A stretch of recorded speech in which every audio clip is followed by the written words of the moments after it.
మా latest videos కోసం మా ఈ తెలుగు న్యూస్ ఛానల్ సబ్స్క్రైబ్ చేసి గంట సింబల్ యాక్టివేట్ చేసుకోండి.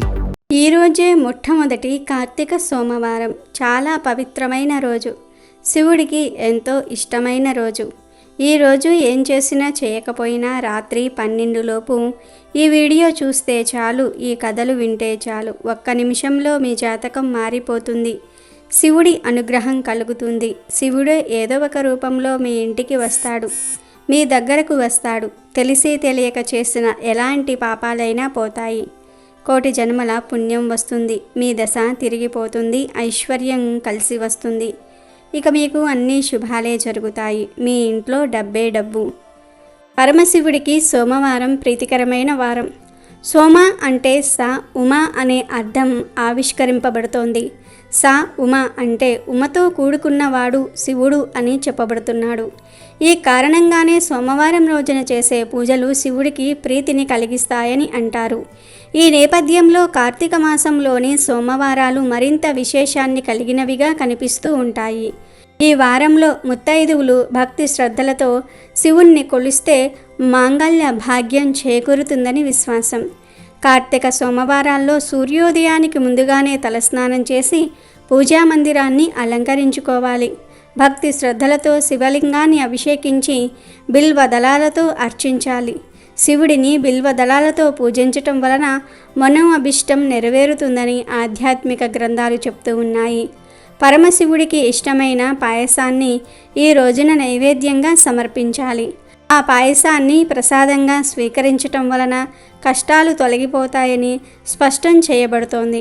ఈ రోజున శివాలయానికి వెళ్ళి స్వామివారి సన్నిధిలో కార్తీక దీపాలని వెలిగించుకోవాలి. ఈ విధంగా శివాలయంలో దీపాన్ని వెలిగించటం వలన సమస్త దోషాలు నశిస్తాయి. ఉపవాస దీక్షను చేపట్టి ఈ నియమాలను పాటిస్తూ ఈశ్వరుని ఆరాధించటం వలన మోక్షానికి అవసరమైన అర్హతను పొందటం జరుగుతుంది.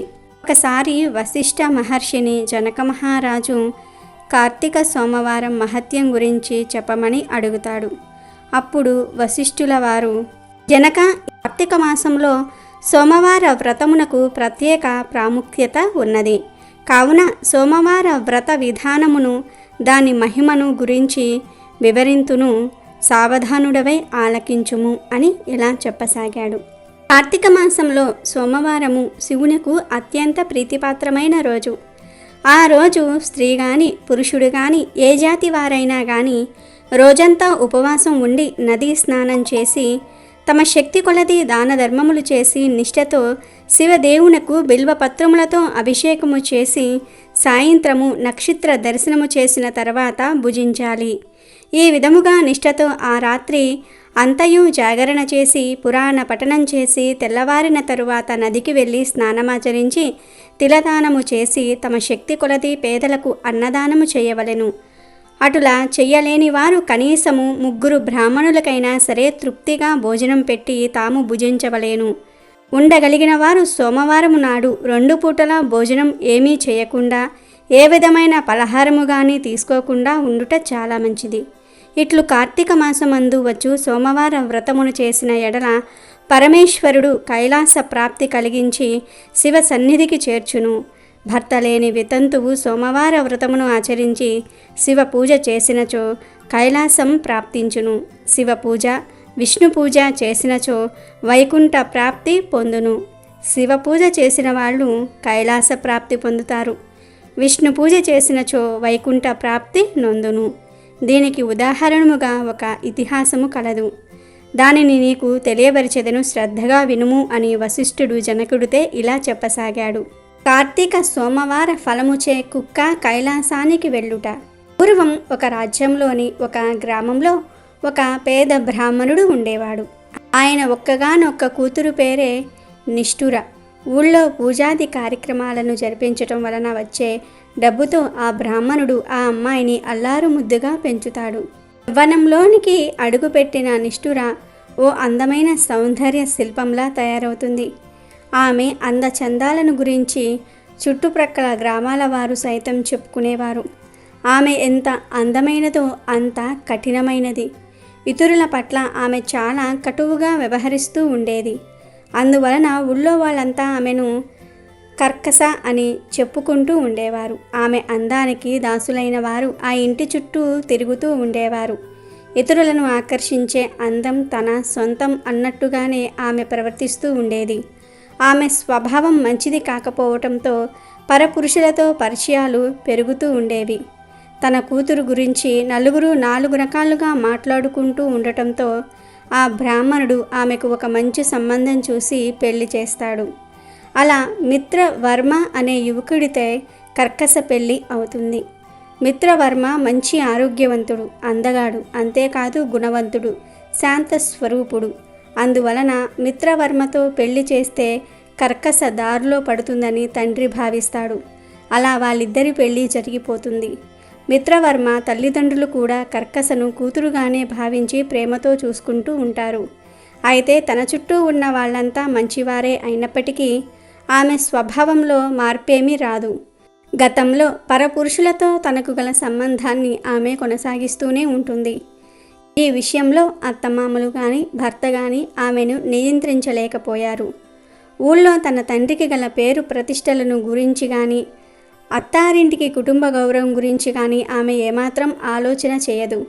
తన మనసుకు తోచినట్లుగా ఆమె నడుచుకుంటూ ఉంటుంది. ఊళ్ళో తమ కుటుంబానికి గల పరువు కారణంగా మిత్రవర్మ చాలా వరకు సహిస్తూ వచ్చేవాడు. సహనం నశించినప్పుడు మాత్రం ఆమెను మందలిస్తూ ఉండేవాడు. కొడుకు కోడలు విషయంలో తల దూరిస్తే గొడవ మరింత పెద్దది అవుతుందని అత్తమామలు భరిస్తూ ఉండేవారు. ఇది కర్కస మరింత అలుసుగా తీసుకుంది. కర్కస ధోరణి శృతి మించుతూ వెళ్తోంది. అప్పటికే మిత్రవర్మ గౌరవ మర్యాదలు మట్టిలో కలిసిపోయాయి. ఆయన నిస్సహాయుడిగా చూస్తూ ఉండిపోతాడు. అయినా అతను తమకు అడ్డుగా ఉన్నాడనే విషయం పట్ల పరపురుషులు తరచూ అసహనాన్ని వ్యక్తం చేస్తూ ఉండేవారు. దాంతో తన భర్తను అడ్డు తప్పించటమే పరిష్కారమని ఆమె భావిస్తుంది. ఒకరోజు రాత్రి తన భర్త గాఢనిద్రలో ఉండగా ఆమె అతనిని బండరాయితో కొట్టి హతమారుస్తుంది. అతని శవాన్ని పొలిమేరల్లోని పాడుబడిన బావిలో పారేస్తుంది. ఏమీ ఎరుగనట్లుగా అక్కడి నుంచి తిరిగి వచ్చేస్తుంది. మిత్రవర్మ తల్లిదండ్రులు జరిగినది గ్రహించి చాలా బాధపడతారు. కర్కసకు పరపురుషుల అండదండలు ఎక్కువగా ఉండటం వలన ఆమెను ఏమీ అనలేని పరిస్థితి. అందువలన తమ కొడుకు లేని చోటును తాము ఉండకూడదని భావించి కర్కస కంట పడకుండా వారు ఆ ఊరు నుంచి వెళ్ళిపోతారు. ఇంతకాలంగా తనను అదుపులో పెట్టడానికి ప్రయత్నించిన భర్త లేడు, అత్తమామలు లేరు. అందువలన ఇక తాను ఏం చేసినా అడిగేవారు లేరని ఆమె భావిస్తుంది. అప్పట్నుంచి కర్కస ఇంకా మరింత స్వేచ్ఛగా ప్రవర్తించటం మొదలుపెడుతుంది. కర్కస వైఖరి గురించి ఊళ్ళో వాళ్ళు కొంతమంది చాటుగా గుసగుసలాడితే మరికొందరు ముఖానే అనటం మొదలు పెడతారు. అయితే తనకు గల అండదండలతో అందరినీ భయపెడుతూ ఆమె బతికేస్తూ ఉండేది. ఆమె కారణంగా మిగతా స్త్రీలకు కూడా రక్షణ లేకుండా పోతోంది. అలా కర్కస అడ్డు అదుపు లేని జీవితాన్ని గడుపుతూ వస్తుంది. వయసు ఇంద్రధనుస్సు లాంటిది, చూసుకుని మురిసిపోయేలోగా మాయమైపోతుంది. అలా కర్కసకు వయసు మీద పడింది. వయసులో ఉండగా చేసిన పనుల కారణంగా అనారోగ్యాలు ఆమెను చుట్టుముడతాయి. కర్కస దేహ సౌందర్యం చూసి మాత్రమే ఆమె వెంటబడిన వాళ్ళంతా ఇప్పుడు తాము కనిపిస్తే ఏం సాయం అడుగుతుందో అని తప్పించుకుని తిరగటం మొదలు పెడతారు. ఆమె ప్రవర్తన మంచిది కాదనే విషయం అందరికీ తెలిసిన కారణంగా ఎవ్వరూ ఆమెను పలకరించేవారు కూడా కాదు. ఆదరించేవారు లేక, ఆపదలో పిలిస్తే పలికేవారు లేక కర్కస ఆ ఊళ్ళో ఒంటరిదైపోతుంది. తన శరీరము సహకరించక, తనకు ఎవ్వరూ సహకరించక నానా ఇబ్బందులు పడుతూ రోజులు గడుపుతూ వస్తుంది. చివరకు పలకరించేవారు కూడా లేని పరిస్థితుల్లో చివరి శ్వాసను విడుస్తుంది. యవ్వన గర్వంతో, అందగత్తననే అహంభావంతో మిడిసిపడిన కర్కస చనిపోయిన తర్వాత నేరుగా నరకానికి వెళ్తుంది. భూలోకంలో విచ్చలవిడిగా వ్యవహరిస్తూ అనేక పాపాలు చేసినందుకు, భర్తను హత్య చేసినందుకు, అత్తమామలను కష్టపెట్టినందుకు, ధర్మాచరణను పాటించినందుకు యమధర్మరాజు ఆమెకు అనేక రకాల శిక్షలను విధిస్తాడు. ఆ శిక్షలను కర్కస అతి కష్టం మీద భరిస్తూ వెళ్తుంది. చేసుకున్న వారికి చేసుకున్నంత అని ఎందుకంటారనేది ఆమెకు అర్థమవుతుంది.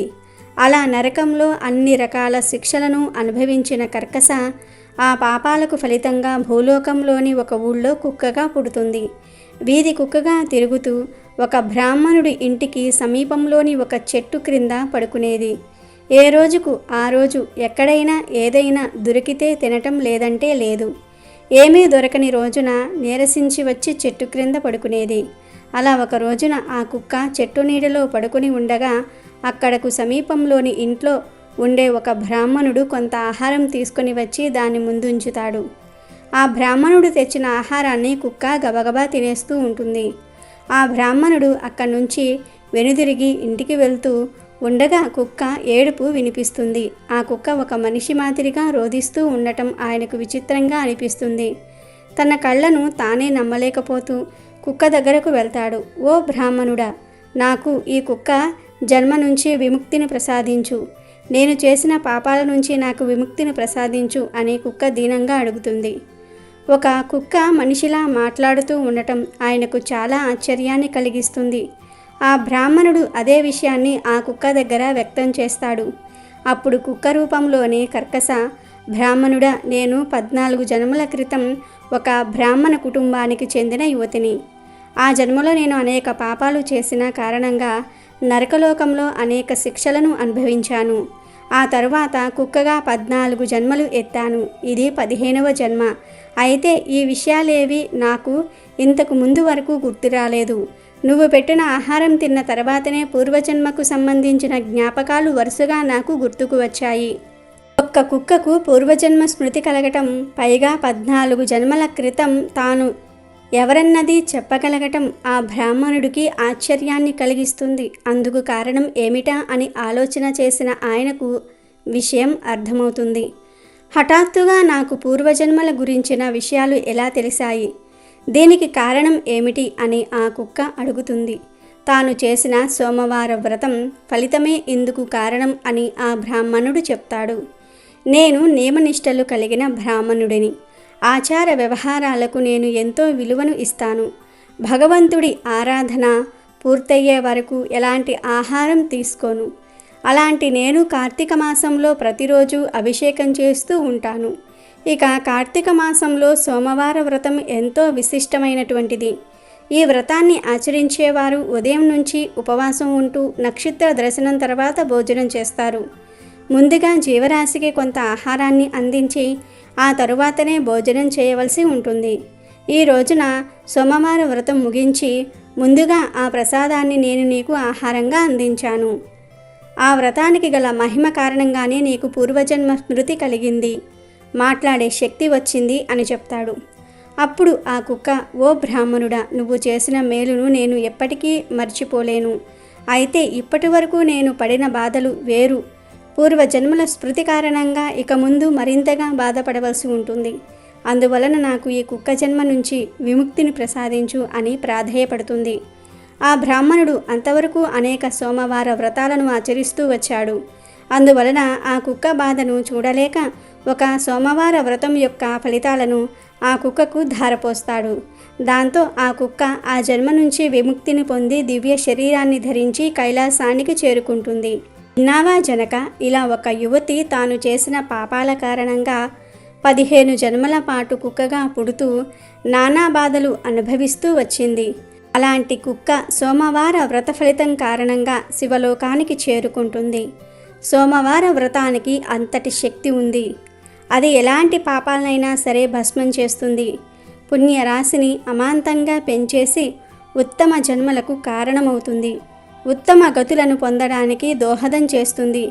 కార్తీకంలో అలాంటి సోమవార వ్రతం చేయటం మర్చిపోకూడదు అని సెలవిస్తాడు వశిష్ఠ మహర్షి. ఆంధ్రప్రదేశ్లో త్వనిష్ఠుడు అనే ఒక సద్బ్రాహ్మణుడు ఉండేవాడు. ఆయన ఎంతో నియమనిష్టలను కలిగి ఉండేవాడు.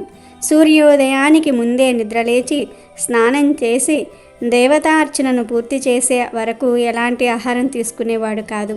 సమయం దొరికినప్పుడల్లా ఆయన తీర్థయాత్రలు చేస్తూ ఉండేవాడు. కార్తీక మాసంలో నదీ తీరాల్లోని క్షేత్రాలను దర్శించేవాడు. అలా ఒకసారి ఆయన కార్తీకంలో తీర్థయాత్రలకు బయలుదేరుతాడు. అలా ఆయన గోదావరి నదీ తీర ప్రాంతంలోని క్షేత్రాలను దర్శిస్తూ నడక సాగిస్తూ ఉన్నాడు. గోదావరి నది మధ్యలో ఒక ప్రదేశంలో పెద్ద మర్రి చెట్టు ఉంటుంది. ఆ చెట్టుపై చాలా కాలంగా 3 బ్రహ్మరాక్షసులు నివసిస్తూ ఉంటారు. భయంకరమైన ఆకారంతో ఉన్న ఆ రాక్షసులు అటుగా వచ్చిన వారిని చంపేసి ఆహారంగా తింటూ ఉంటారు. దాంతో ఈ విషయం తెలిసి ఆ చుట్టుప్రక్కల ప్రజలు ఎవ్వరూ కూడా ఆ దరిదాపుల్లోనికి వచ్చేవారు కాదు. అందువలన ఆ ప్రాంతమంతా నిర్మానుష్యంగా ఉండేది. తీర్థయాత్రలు చేస్తూ వస్తున్న తత్వనిష్ఠుడికి ఆ ప్రాంతం కొత్త కావటం వలన ఈ విషయం తెలియదు. అటుగా ఎవ్వరూ రాకపోవటం వలన ఈ విషయం తష్టుడికి తెలియచెప్పేవారు కూడా లేరు. అందువలన తత్వనిష్ఠుడు గోదావరి తీరంలో నడుచుకుంటూ వస్తూ ఉంటాడు. అలా దగ్గరకు వచ్చిన తర్వాత ఆయన మర్రి చెట్టుపై ఉన్న బ్రహ్మరాక్షసులను చూస్తాడు. అంతే, భయంతో వణికిపోతాడు. ఇక ఈ పరిస్థితుల్లో తనను ఆ భగవంతుడే కాపాడాలని అనుకుంటాడు. నారాయణ నామస్మరణ చేస్తూ అక్కడి నుంచి పరుగు అందుకుంటాడు. మర్రి చెట్టుపై ఉన్న బ్రహ్మరాక్షసులు తమను చూసి పారిపోతున్న బ్రాహ్మణుని చూస్తారు. ఎంత మాత్రం ఆలస్యం చేయకుండా ఆయన వెంటపడతారు. బ్రహ్మరాక్షసులు తన వెంటపడటం చూసి తత్వనిష్ఠుడు మరింత వేగంగా పరిగెత్తటం మొదలు పెడతాడు. అయితే బ్రహ్మరాక్షసులు పెద్ద పెద్ద అంగలు వేస్తూ చాలా వేగంగా అతనిని సమీపిస్తూ ఉంటారు. అప్పటికే చాలా రోజులుగా నడుస్తూ ఉండటం వలన ఆ బ్రాహ్మణుడు ఎక్కువగా పరిగెత్తలేకపోతూ ఉంటాడు. తాను బ్రహ్మరాక్షసులు చిక్కటం, వాళ్ళ చేతుల్లో చావటం ఖాయమని ఆయన భావిస్తాడు. బ్రహ్మ రాక్షసులు తత్వనిష్ఠుణ్ణి దాటుకుని ముందుకు వెళ్ళి ఆయనకు ఎదురుగా నిలబడతారు.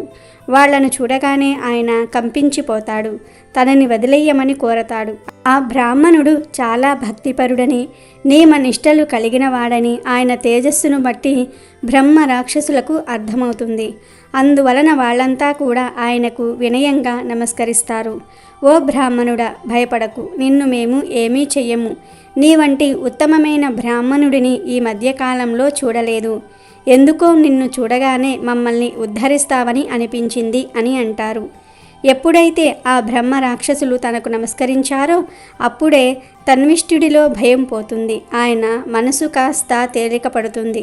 దాంతో ఆయన తన ఆయాసం, దాహం తీర్చుకుంటాడు. ఆ తర్వాత, అయ్యా, మీరెవరు? చూడడానికి బ్రహ్మ రాక్షసులుగా ఉన్నారు. వికృతమైన ఆకారంతో భయభ్రాంతులను చేస్తూ ఉన్నారు. మీ ఆకారానికి, మాటలకు పొంతన కుదరటం లేదు. మంచి వాళ్ళలానే మాట్లాడుతూ ఉన్నారు. అదే స్వభావంతో కనిపిస్తూ ఉన్నారు. అలాంటి మీకు ఈ రూపాలు ఎలా వచ్చాయి అంటూ సందేహాన్ని వ్యక్తం చేస్తాడు.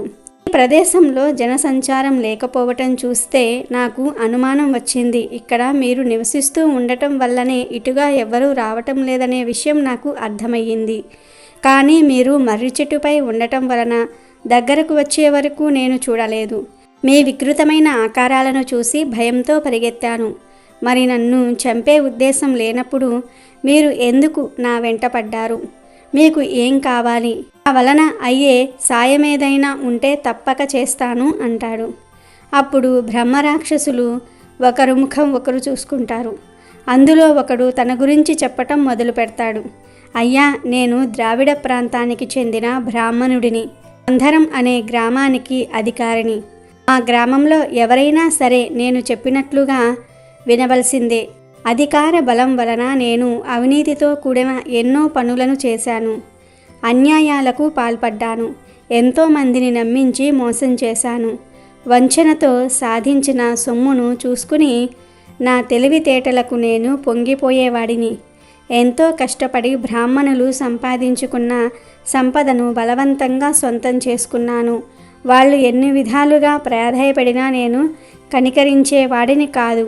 నేను చేసే అన్యాయాలను గురించి ఎవరైనా ప్రశ్నిస్తే నా తెలివితేటలతో వాళ్లను అనేక రకాలుగా ఇబ్బందులకు గురి చేసేవాడిని. తోటి బ్రాహ్మణులను నేను ఎప్పుడూ గౌరవించలేదు. ఆకలితో ఉన్న బ్రాహ్మణులకు ఇంత అన్నం పెట్టలేదు. అహంభావం వలన అప్పట్లో అదో గొప్పతనంగా భావించి గర్వపడేవాడిని. ఊపిరి ఉన్నంత వరకు నేను నా ప్రవర్తనను మార్చుకోలేదు. అందువల్లనే భగవంతుడు నాపై ఎంతమాత్రం దయ చూపలేదు. నేను చేసిన పాపాలకు నరకంలో అనేక శిక్షలు అనుభవించాను. ఆ తర్వాత బ్రహ్మ రాక్షసుడినై ఇదిగో ఇక్కడ ఈ చెట్టుపై ఉంటున్నాను. నిన్ను చూస్తూ ఉంటే ఉత్తమమైన బ్రాహ్మణుడిలా అనిపించావు. ఇలాంటి ధర్మాత్ముడి వలన నాకు ముక్తి కలుగుతుందని అనిపించింది. ఈ జన్మ నుంచి విముక్తిని కలిగించమని కోరటం కోసమే నీ వెంట పడ్డాము. మమ్మల్ని కనికరించి ఇక్కడి నుంచి కదలాలి అని ఆ బ్రాహ్మణుడిని ప్రాధేయపడతాడు. బ్రహ్మ రాక్షసుడి వేదన వినగానే ఆ బ్రాహ్మణుడికి ఎంతో జాలి కలుగుతుంది. అందరినీ భయపెడుతూ బ్రతకతంలో ఆనందాన్ని పొందకుండా ఆ జన్మ నుంచే విముక్తిని పొందడానికి ప్రయత్నించటం ఆయనకు ఆనందాన్ని కలిగిస్తుంది. చేసిన పాపాలకు ప్రాయశ్చిత్తం ఆ బ్రహ్మరాక్షసుడి మాటల్లో వినిపిస్తుంది, ఆయన కళ్ళల్లో కనిపిస్తుంది. అప్పుడు ఆయన మిగతా ఇద్దరు బ్రహ్మరాక్షసుల వైపు చూస్తూ మరి మీ కథ ఏమిటి అని అడుగుతాడు. అప్పుడు రెండవ బ్రహ్మరాక్షసుడు తన గురించిన విషయాలను చెప్పటం మొదలు పెడతాడు. బ్రాహ్మణుడికి రెండవ బ్రహ్మరాక్షసుడు నమస్కరిస్తూ, అయ్యా, నేను చేసిన పాపం కన్న వాళ్లను ప్రేమగా చూసుకోకపోవటమే. నా తల్లిదండ్రులు నన్ను ఎంతో ప్రేమతో పెంచి పెద్ద చేశారు. ఏ విషయంలోనూ నాకు ఎలాంటి లోటు రాకుండా చూసుకున్నారు. నేను ఏది అడిగినా అది వారి శక్తికి మించినది అయినా సరే నా ఆనందం కోసం వెంటనే ఏర్పాటు చేసేవారు. నేను ఎలాంటి ఇబ్బంది పడకుండా ఉండటం కోసం వాళ్ళు అనేక కష్టాలు పడ్డారు. నిజం చెప్పాలంటే వారు సుఖపడటం అనేది నేను చూడలేదు.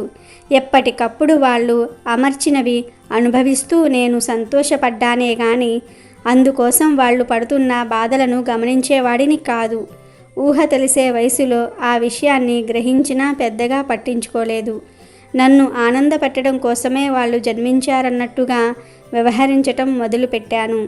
యవ్వనంలోనికి అడుగుపెట్టిన తర్వాత అందమైన అమ్మాయితో నా వివాహం జరిపించారు.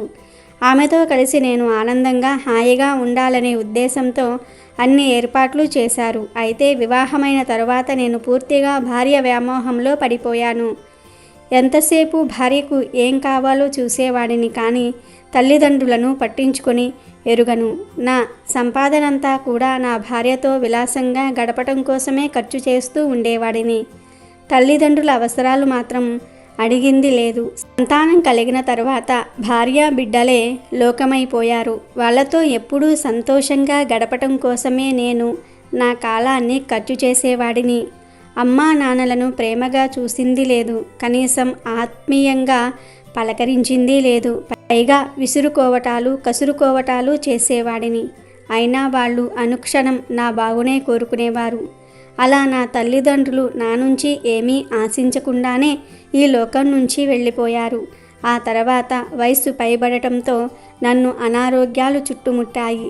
ఆ స్థితిలో నా తల్లిదండ్రులు ఎంతగా కష్టపడి ఉంటారనేది నాకు అర్థమయ్యింది. చనిపోయిన తర్వాత నేను నరకానికి వెళ్ళాను. అక్కడ అనేక శిక్షలు అనుభవించాను. ఆ పాపం ఫలితంగానే బ్రహ్మ రాక్షస రూపం కూడా వచ్చింది. ఇక ఈ జన్మ చాలు, మాకు విముక్తిని ప్రసాదించు అని తన ఆవేదనను వ్యక్తం చేస్తాడు. ఇక త్వనిష్ఠుడు మూడవ బ్రహ్మ రాక్షసుడి వైపు చూశాడు. ఆయన తన కథను చెప్పటం మొదలు పెడతాడు. ఓ బ్రాహ్మణుడా, నేను కూడా గత జన్మలో బ్రాహ్మణుడినే, కానీ నీ అంతటి ఉత్తముడిని కాను. నేను ఒక విష్ణు ఆలయంలో పూజారిగా ఉండేవాడిని. అనునిత్యం భగవంతుడి పూజలో సేవలో తరించవలసిన నేను ఎప్పుడూ కూడా వాటిపై శ్రద్ధ పెట్టలేదు. ఏ రోజున కూడా ఆ స్వామిని అంకిత భావంతో అర్చించినది లేదు. మనసంతా ఇతర వ్యామోహాలపై సంచరిస్తూ ఉండేది. మనసు ఎటు వెళ్ళితే నేను అటు వెళ్ళాను. ధర్మబద్ధమైన కోరికలను తీర్చడానికి భగవంతుడు సిద్ధంగా ఉంటే నేను ఆయన పాదాలను వదిలిపెట్టి అందుకు భిన్నమైన మార్గంలో ప్రయాణించాను. భగవంతుడి సేవ కోసం ఉపయోగించవలసిన వాటిని కూడా నేను నా సంతోషాల కోసం ఇతరులకు సమర్పించుకున్నాను. నేను నడుచుకునే మార్గం తప్పు అని నాకు చాలామందే చెప్పారు. కానీ నాలోని అహంభావం వలన నేను ఎప్పుడూ కూడా వినిపించుకోలేదు. నాకు తోచిన మార్గంలోనే నేను వెళ్ళాను. అందుకు నరకంలో తగిన శిక్షలనే అనుభవించాను. ఇక ఆ పాపంలోని భాగంగానే బ్రహ్మ రాక్షసుడిగా ఈ మర్రి చెట్టును పట్టుకుని ఉన్నాను. అయితే మాకు ఈ జన్మ నుంచి విముక్తిని కలిగించు. అందుకు ఏం చెయ్యాలో చెప్తే చేయడానికి మేము సిద్ధంగా ఉన్నాము అంటాడు. ఆ ముగ్గురి రాక్షసుల కథలను విన్న ఆ బ్రాహ్మణుడు వారితో ఇలా అంటాడు. ఓ బ్రహ్మ రాక్షసులారా, ఇక మీరు బాధపడవలసిన పని లేదు. ఇది కార్తీక మాసం. నేను నదీ తీరాల్లోని క్షేత్రాలను దర్శిస్తూ వెళ్తూ ఉన్నాను. మరికొన్ని రోజులలో కావేరీ నదికి చేరుకుంటాను. మీరు నన్ను అనుసరించండి. కార్తీక మాసంలో నదీ స్నానం వలన అనేక పాపాలు నశిస్తాయి. మీ వికృత రూపాలు కూడా పోతాయి అని చెప్తాడు. బ్రహ్మరాక్షసులు ఆనందంతో ఒకరి ముఖం ఒకరు చూసుకుంటారు. ముగ్గురు కూడా ఆ బ్రహ్మరాక్షసుణ్ణి అనుసరిస్తారు. అలా కొన్ని రోజుల పాటు ప్రయాణించి వాళ్ళు కావేరీ నదికి చేరుకుంటారు. ఆ నదిలో ఆ బ్రాహ్మణుడు స్నానం చేస్తాడు. ఆయన ఆదేశం మేరకు ముగ్గురు బ్రహ్మరాక్షసులు కూడా ఆ నదిలో స్నానం చేస్తారు. ఆ తరువాత ఆ బ్రాహ్మణుడు తన నదీ స్నాన ఫలితాలను ఆ ముగ్గురుకు ధారపోస్తాడు. దాంతో వాళ్లకు బ్రహ్మ రాక్షస జన్మ నుంచి విముక్తి లభించి దివ్య శరీరాలతో పుణ్యలోకాలకు వెళ్ళిపోతారు. శివ పురాణం ప్రకారం ఓ ఋషి ఎంతో తపస్సు కారణంగా శక్తివంతంగా మారుతాడు. ఆ ఋషి కేవలం ఆకులు పండ్లు మాత్రమే ఆహారంగా తీసుకుంటాడు. ఆ ఋషి పేరు ప్రణాద్. ఆ ఋషి తన తపస్సు కారణంగా అడవిలోని సమస్త జీవరాశులను నియంత్రించే శక్తిని పొందుతాడు. ఒకానొక సందర్భంలో తన గుడిసెకు మరమ్మతుల కోసమని దొంగలను కోస్తున్నప్పుడు అనుకోకుండా తన చేతివేలికి గాయమవుతుంది. గాయమైన ఆ చేతివేలి నుంచి రక్తానికి బదులు ఒక మొక్కకు సంబంధించిన రసం కారుతుంది. దీంతో తన శరీరమంతా కూడా రక్తానికి బదులు చెట్ల రసంతో నిండిపోయిందని భావిస్తాడు. ప్రపంచంలోనే తానే అత్యంత పవిత్రమైన వ్యక్తినని నమ్ముతాడు. అందుకు చాలా గర్వపడతాడు కూడా. ఆ ఋషిని గమనించిన శివుడు అతని వద్దకు మారువేషంలో వెళ్తాడు.